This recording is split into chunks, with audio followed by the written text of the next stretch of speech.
వైసీపీలో కొందరు దారుణంగా మాట్లాడిన విషయాలు ప్రజలంతా గమనిస్తున్నారన్నారు బీజేఎల్పీ నేత విష్ణుకుమార్ రాజు. గతంలోనూ ఇలాగే ప్రవర్తించడంతో ప్రజలు వైసీపీకి గుణపాఠం చెప్పారన్నారు. వైసీపీ ట్రాప్ లో ఎవరూ పడొద్దని, చట్ట ప్రకారం ముందుకు వెళ్లాలని విష్ణుకుమార్ రాజు అన్నారు.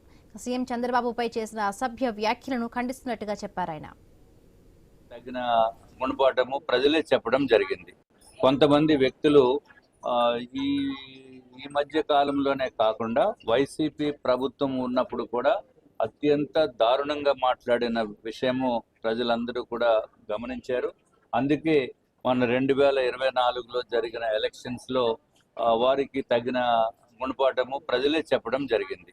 అట్లాగే మాటలే కాకుండా చేతలు కూడా వైసీపీ వారు తెలుగుదేశం పార్టీ ఆఫీస్ పైన దాడి చేయటము, గౌరవ ప్రతిపక్ష నేతగా ఉన్న ప్రస్తుత ముఖ్యమంత్రి గారి ఇంటిపైన కూడా దాడికి ప్రయత్నం చేయటము, ఆ విధంగా చేసిన వలన 2024 ఎలక్షన్స్లో వైసీపీ అనేది కనుమరుగైపోయే పరిస్థితికి రావటానికి కారణమైంది.